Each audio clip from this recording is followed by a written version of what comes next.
Hormat dan syukur kami naikkan ke hadapan hadirat-Mu Bapa. Kalau saat ini kami masih diberi kesempatan untuk mendengarkan firman Tuhan. Bantulah kami Bapa supaya kami boleh mengerti apa yang menjadi rencana Tuhan dalam hidup kami.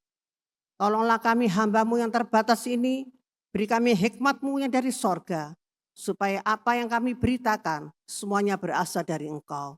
Terima kasih Bapa. Di dalam nama Tuhan Yesus kami berdoa dan mengucap syukur. Amin. Shalom. Puji nama Tuhan. Kalau saat ini kita masih diberi kesempatan untuk melanjutkan kembali kitab Yesaya. Firman Tuhan yang kita bahas pada sore hari ini adalah dari kitab Yesaya pasal 44 ayat 1 sampai dengan 8. Kita akan membaca dalam terjemahan baru edisi 2 dengan tema Tuhan satu-satunya Allah pemilik Israel. Yesaya pasal 44 ayat 1 sampai dengan 8.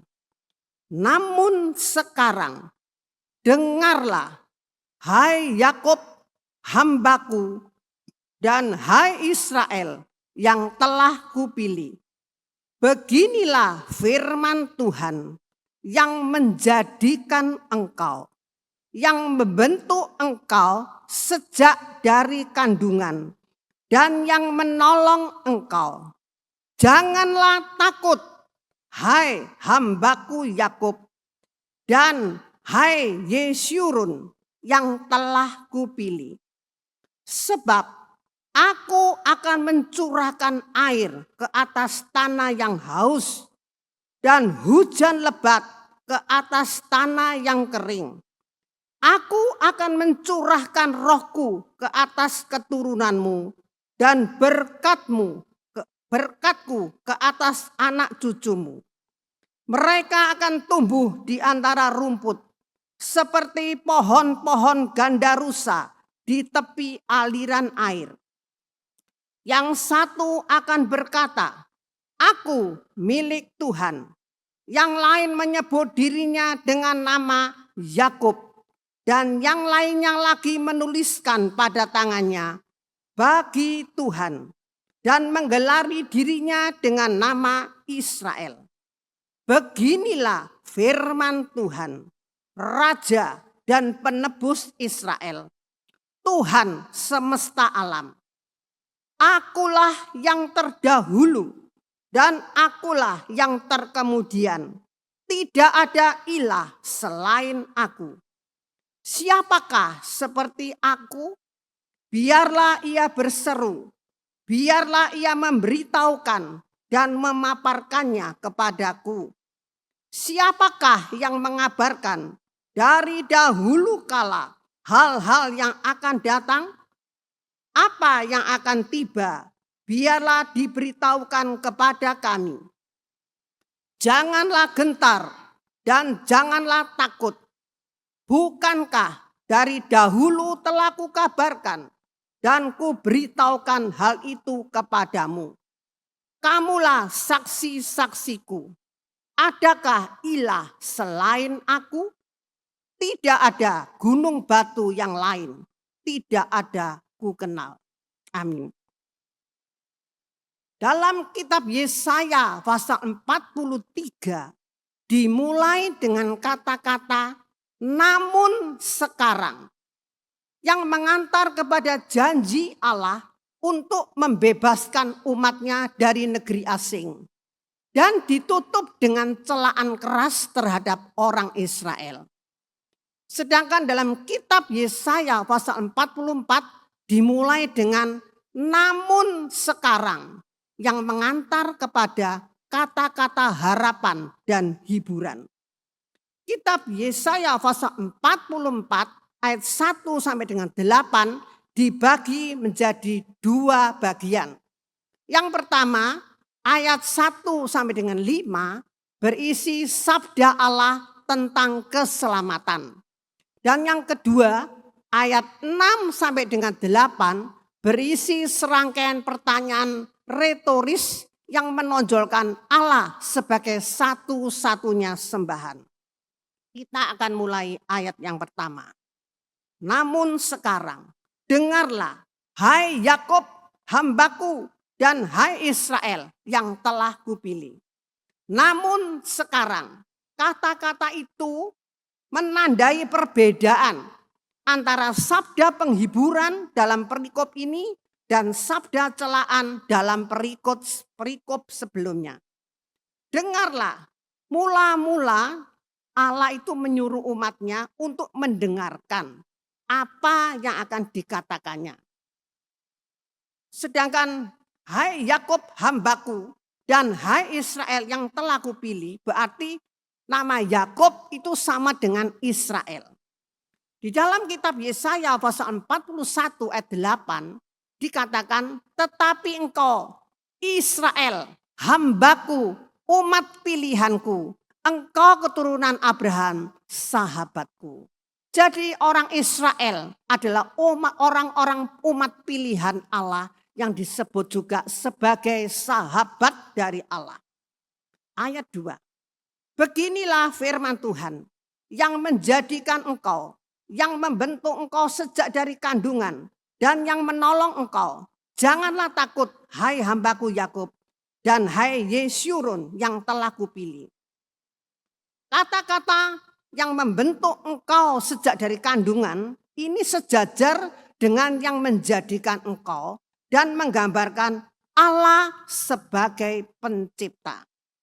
Kalau kita bandingkan dengan Yesaya pasal 43 ayat yang pertama dalam Bimka, Israel beginilah kata Tuhan, akulah yang menjadikan dan membentuk engkau. Jangan takut, engkau pasti kuselamatkan. Aku telah memanggil engkau dengan namamu, engkau adalah milikku.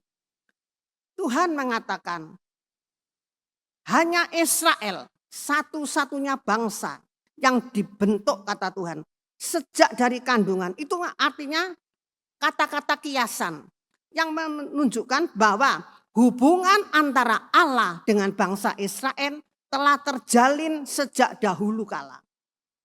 Sudah lama. Kata-kata itu muncul lagi di Yesaya pasal 44 ayat 24 dan ayat pasal 49 ayat 5. Sebagai pencipta, Allah meyakinkan umatnya bahwa ia adalah seorang penolong. Allah memberitahukan kepada bangsa Israel, jangan takut. Setelah Allah menyuruh mendengar firman Tuhan, Allah menasihati mereka. Sekali lagi, jangan takut. Jangan takut ini juga tercatat dalam Yesaya pasal 35 ayat 4. Katakanlah kepada siapa yang kecil hati, kuatkan hatimu, jangan takut. Allah datang untuk menghukum musuh, ia datang menyelamatkan kamu. Bahkan dalam Yesaya pasal 40 ayat 9 dalam terjemahan baru edisi 2, dikatakan juga Allah mengatakan jangan takut. Hai hambaku Yakub. Yakub sama dengan Yesyurun yang telah dipilih Allah. Kedua ungkapan ini sejajar hampir sama persis dengan yang menggunakan ayat-ayat sebelumnya. Perbedaannya hanyalah ayat ini menggunakan nama Yesyurun sebagai gantinya Israel. Nama ini hanya muncul 3 kali dalam seluruh kitab perjanjian lama. Yaitu di dalam Ulangan pasal 32 ayat 15, pasal 33 ayat 5, dan ayat 26. Agaknya ini adalah nama kesayangan bagi umat Israel. Yang artinya orang jujur. Jadi kita bisa mengatakan, hai hambaku Yakub, hai hambaku atau hai hamba pilihanku, yang disebut juga Yesyurun atau Israel. Ada beberapa nama. Ayat 3. Sebab aku akan mencurahkan air ke atas tanah yang haus dan hujan lebat ke atas tanah yang kering.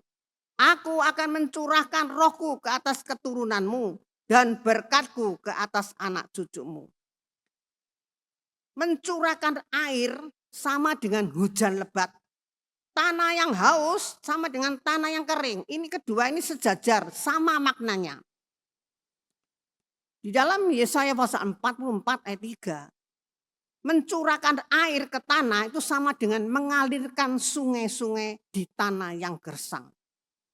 Air dan sungai atau hujan lebat merupakan satu kiasan yang menunjukkan adalah berkat-berkat Allah. Sedangkan tanah yang haus dan tempat yang kering merupakan kiasan juga untuk menggambarkan keadaan bangsa Israel yang saat itu adalah yang sangat menyedihkan. Oleh sebab itu Tuhan mengatakan, aku akan mencurahkan rohku ke atas keturunanmu. Kata-kata ini berarti Allah akan memberikan rohnya kepada umatnya. Untuk apa? Untuk menguatkan mereka. Roh Allah sama artinya dengan kuasa Tuhan. Kalau kita baca nanti dalam Yesaya pasal 11 ayat 2. Apa gunanya kuasa Allah? Kuasa Allah atau kuasa Tuhan akan membimbing dia. Menjadikan dia berbudi dan bijaksana. Cakap mengambil keputusan dan melaksanakannya.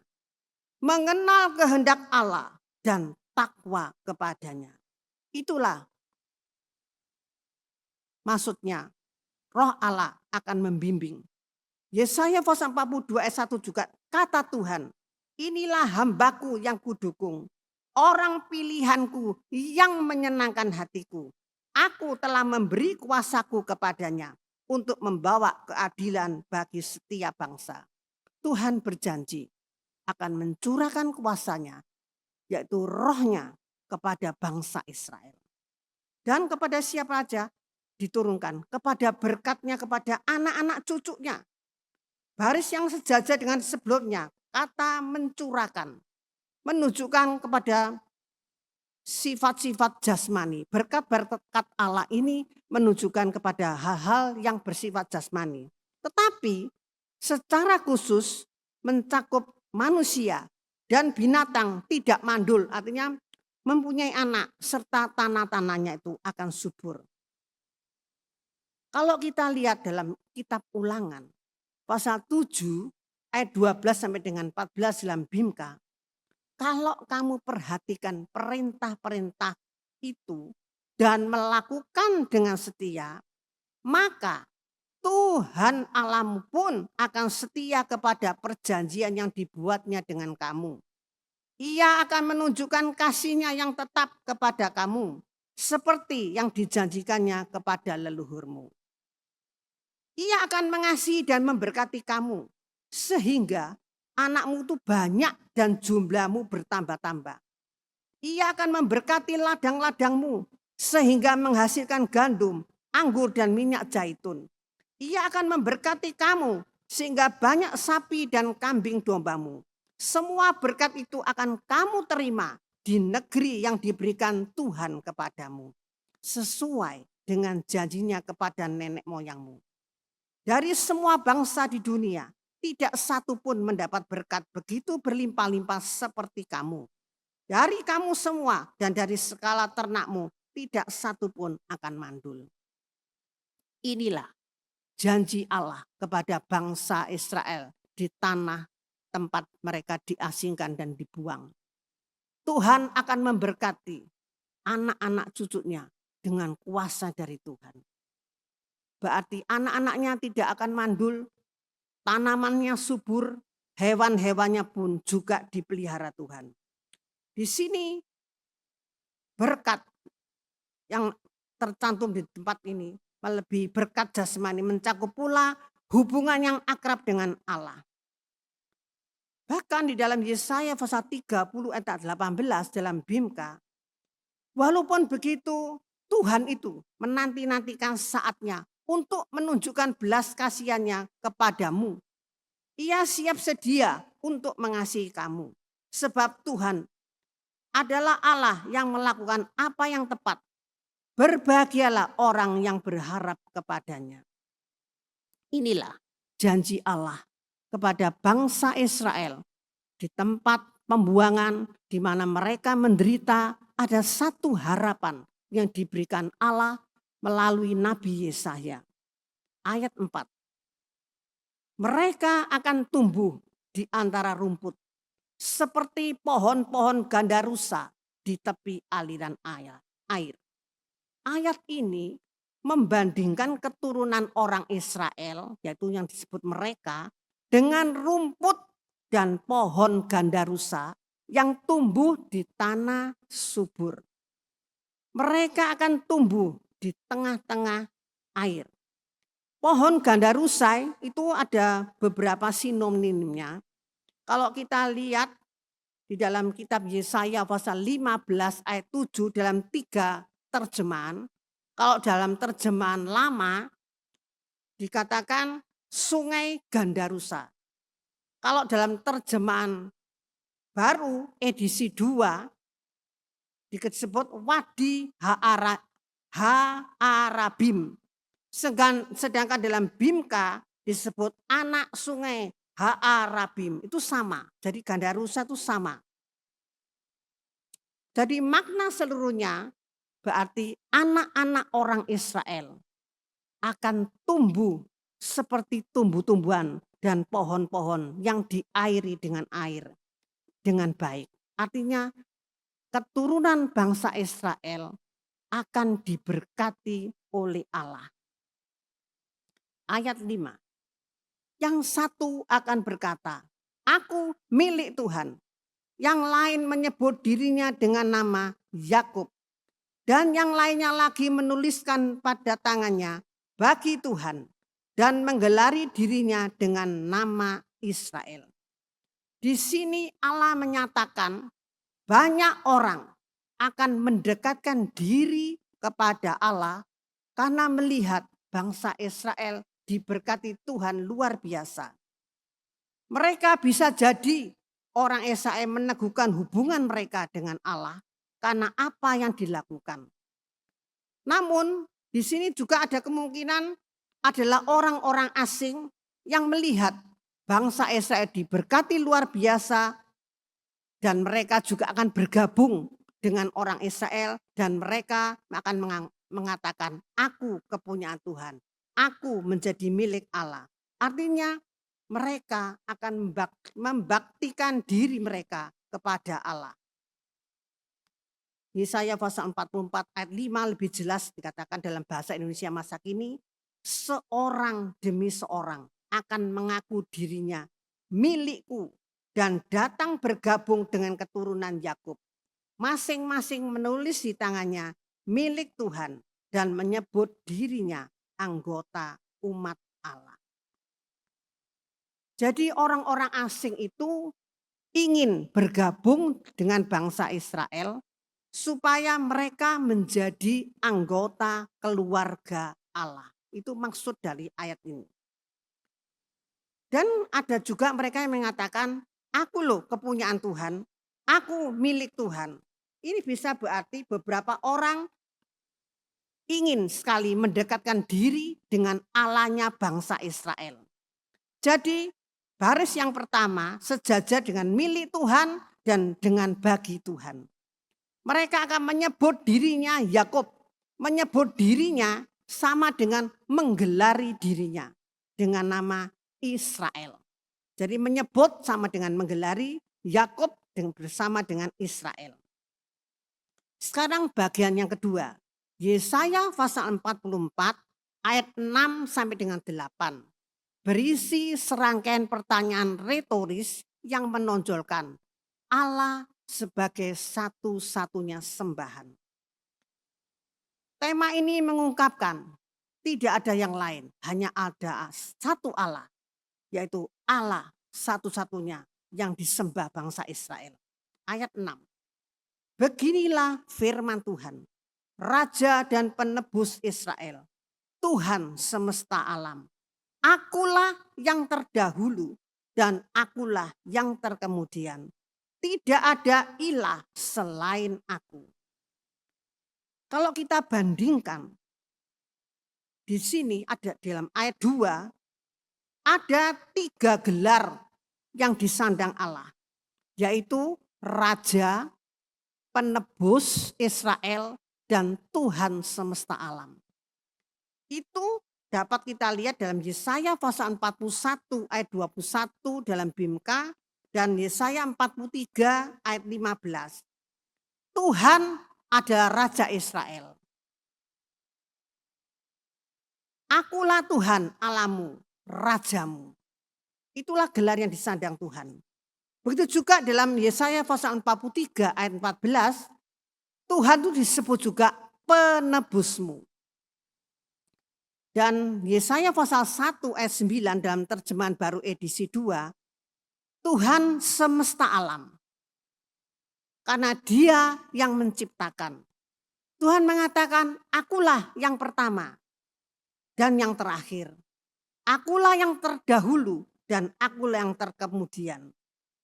Allah menggunakan bahasa kiasan untuk menggambarkan dirinya sebagai sosok yang kekal dan mengendalikan semua peristiwa di dunia ini. Itu diulangi kembali dalam Yesaya pasal 41 ayat 4 dalam terjemahan lama. Siapakah yang melakukan dan mengerjakan semuanya itu?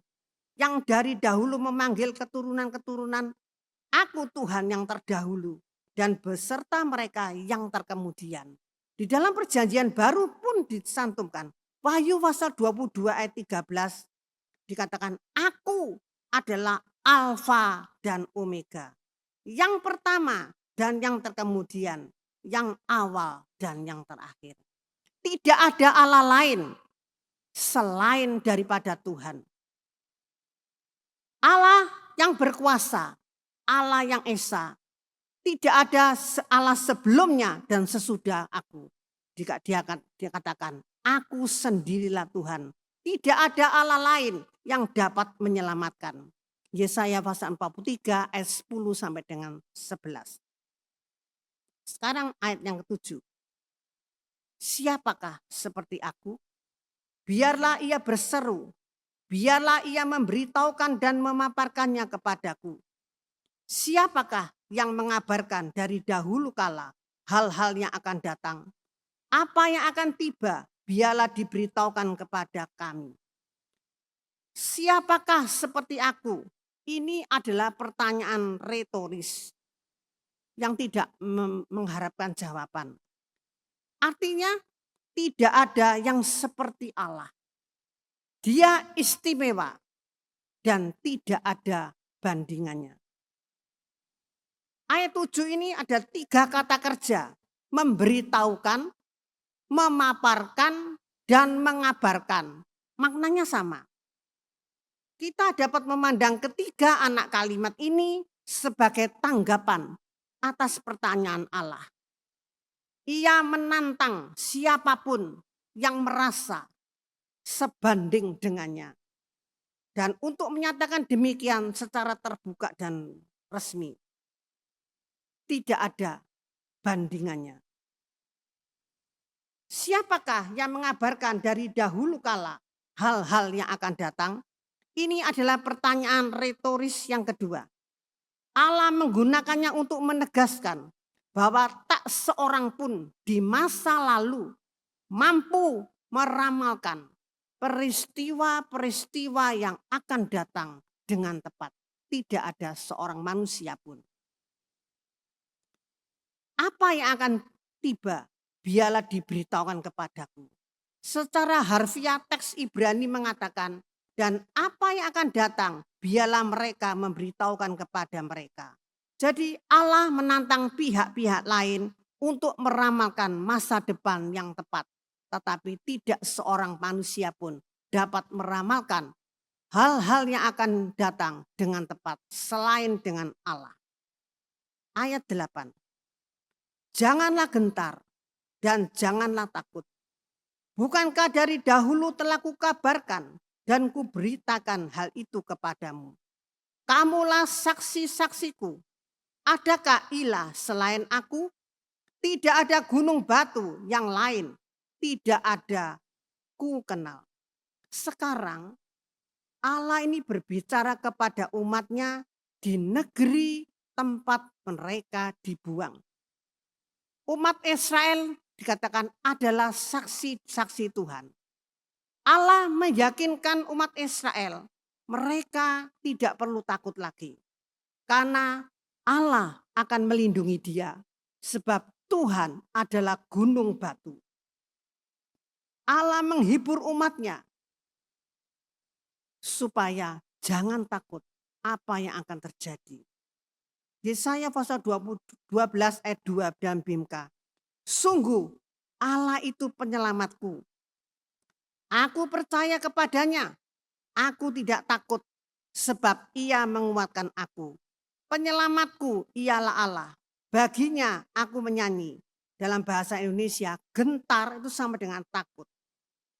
Jadi pertanyaan retoris lagi nih. Allah menegaskan bahwa ia telah meramalkan peristiwa-peristiwa akan datang secara tepat. Allah menggunakan kata ku kabarkan, ku beritakan kepadamu untuk menyatakan pernyataan yang kuat. Tuhan mengatakan bangsa Israel adalah saksi-saksinya. Allah mengingatkan umatnya bahwa mereka saksi-saksinya atas ramalan-ramalannya yang tepat. Yesaya 43 ayat 10 dan 12 dalam Bimka. Hai umatku, kamulah saksi-saksiku. Kamu ku pilih menjadi hamba-hambaku supaya mengenal aku dan percaya kepadaku dan mengerti bahwa akulah Tuhan, akulah Allah yang Maha Esa. Tak ada yang lain sebelum dan sesudah aku. Aku telah memberitahukannya kepadamu. Akulah yang menyelamatkan kamu dan bukan ilah asing yang ada di antaramu. Ini pernyataan retoris lagi. Adakah ilah selain aku? Jadi Allah menegaskan berulang kali bahwa tidak ada Tuhan selain Dia. Beginilah firman Tuhan, Raja dan Penebus Israel, Tuhan semesta Allah. Akulah yang terdahulu dan akulah yang terkemudian. Tidak ada ilah selain aku. Berulang-ulang kali Allah menegaskan, dia adalah gunung batu yang kuat. Tidak ada manusia seperti Allah. Allah menjawab sendiri pertanyaannya, tidak ada gunung batu yang lain, tidak ada yang kukenal. Jadi Allah menyebutkan dirinya gunung batu, itu merupakan suatu kiasan yang berarti pelindung. Itu tercantum juga dalam Yesaya pasal 17 ayat 10. Tidak ada yang kukenal. Menegaskan Allah tidak mengenal ilah-ilah lain yang berkuasa karena memang tidak ada. Dialah satu-satunya yang dapat diandalkan oleh umatnya. Umat Tuhan mengalami banyak hal dalam pembuangan. Mereka merasa terasing, jauh dari rumah, menderita, hilang harapan, dan merasa Tuhan telah meninggalkan mereka. Sehingga dalam hati mereka timbullah satu keraguan. Apakah Tuhan masih memperhatikan kami?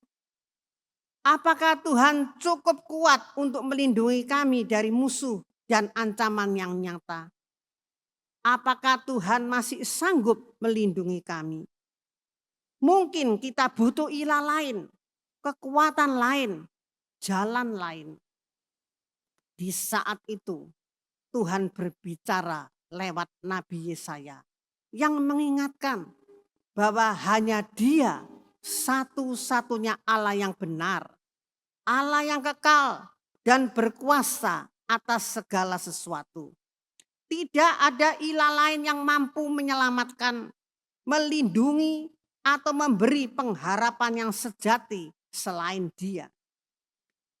Dan Tuhan adalah Alfa dan Omega.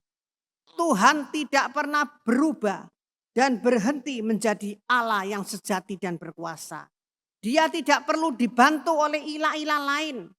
Dia yang kekal dan dia tetap setia kepada umatnya. Dahulu, sekarang, dan sampai selama-lamanya. Allah tidak akan meninggalkan kita di saat kita membutuhkan. Dia sanggup menyediakan kebutuhan kita dan mengingatkan kita bahwa penyertaannya setiap saat dalam setiap aspek kehidupan kita. Dialah Allah yang menolong kita di sepanjang kehidupan kita. Kita adalah manusia yang punya banyak keterbatasan, namun Tuhan tidak terbatas kuasanya. Sebelum segala sesuatu ada, Dia sudah ada. Dia tetap berdaulat sampai akhir. Di tengah-tengah ketidakpastian hidup, kita tidak perlu khawatir. Tuhan menguatkan umatnya untuk tidak takut, karena ialah gunung batu, tempat perlindungan yang teguh. Mungkin hari-hari ini kita menghadapi masalah. Mungkin dalam pekerjaan kita, dalam rumah tangga kita, dalam pelayanan kita, mungkin sakit penyakit yang harus kita hadapi, krisis ekonomi. Mungkin kita takut menghadapi masa depan, tetapi firman Tuhan pada saat ini mengingatkan kembali kepada kita. Sebagai umat Tuhan, kita tidak usah takut, kita tidak usah gentar apa yang kita alami saat ini. Kalau kita berharap dan bersandar kepada Tuhan Allah, gunung batu yang kekal, Dia dapat kita andalkan. Kuasanya tetap sama, dahulu, sekarang, sampai selama-lamanya. Karena Dialah Alfa dan Omega, yang pertama dan yang terdahulu. Kasih-Nya tetap abadi. Walaupun umat manusia meninggalkan Tuhan, melupakan, tetapi Allah adalah Allah yang kasih. Dia tak pernah meninggalkan umatnya yang berharap kepada Tuhan. Jangan mencari pertolongan pada ilah-ilah yang lain yang tidak bisa kita andalkan, yang sangat mengecewakan. Tetapi andalkan Tuhan sebagai satu-satunya juru selamat yang bisa menyelamatkan kita, karena Dialah gunung batu yang kekal. Amin. Mari kita akan berdoa. Terima kasih Tuhan. Saat ini kami berucap syukur kalau boleh mendengarkan nasihat firman Tuhan. Firman Tuhan mengingatkan kembali kepada kami bagaimana bangsa Israel di tengah-tengah penderitaan di tempat pembuangan. Tuhan memberikan satu pengharapan bahwa Dia tidak pernah meninggalkan. Tuhan tetap menolong dan mendengarkan semua jeritan hati mereka. Dan Tuhan yang kokoh, batu karang yang teguh, gunung batu yang sanggup menolong dan melepaskan bangsa Israel dari tanah pembuangan, tanah penjajahan, menuju tanah perjanjian. Oleh sebab itu Tuhan, kiranya firman Tuhan ini juga menguatkan kami, seluruh jemaat-Mu yang mendengarkan di mana saja kami berada. Mungkin hari-hari ini Tuhan, masalah demi masalah kami hadapi, sakit penyakit yang kami derita, masalah dalam ekonomi, dalam pekerjaan, dalam karier kami. Bantulah kami Tuhan. Mungkin kami merasa takut menghadapi masa depan kami. Seringkali kami lupa kalau kami mempunyai Allah yang dahsyat. Seringkali kami mencari pertolongan ilah-ilah yang lain yang seringkali mengecewakan kami. Tetapi kami bersyukur kami mempunyai Allah, gunung batu yang kuat, yang kokoh. Tidak ada Allah lain yang sanggup bisa menolong kami, yang dapat kami andalkan. Di dalam Tuhan ada pertolongan. Di dalam Tuhan ada jalan keluar. Di dalam Tuhan ada kesembuhan sakit penyakit. Bantulah kami Bapa supaya kami tetap berpegang pada Engkau. Satu-satunya gunung batu yang tidak ada tandingannya. Terima kasih Tuhan. Berkatilah seluruh jemaat-Mu yang mendengar dimanapun mereka berada. Di dalam nama Tuhan Yesus kami berdoa dan mengucap syukur. Amin.